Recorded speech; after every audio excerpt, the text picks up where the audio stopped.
The Scottish victims of the contaminated blood scandal are hoping a UK-wide public inquiry starting later today will finally deliver justice after a report 5 years ago was branded a whitewash.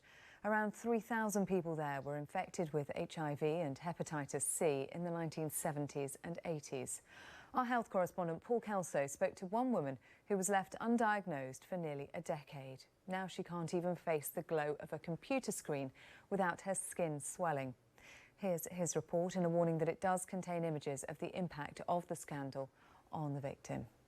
My God, this is huge. I was coming home and saying to my family, it's thousands of people, thousands of them have died. Gill Fyffe has lived in the shadow of contaminated blood for 30 years.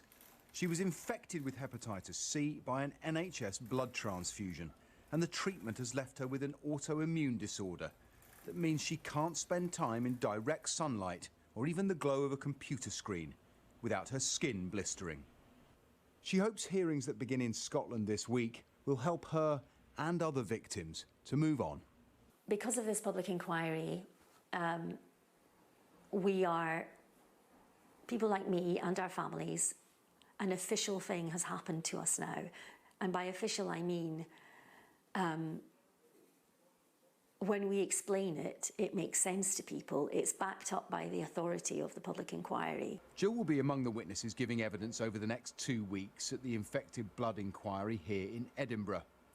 This UK-wide inquiry matters in Scotland, not just to the 3,000 or so people infected with hepatitis C and HIV, but because of this, a previous Scotland-only inquiry that, despite sitting for 6 years and compiling 5 volumes of evidence, produced just a single recommendation and is considered by many victims as a failure. There was outrage when the Penrose inquiry was published in 2015.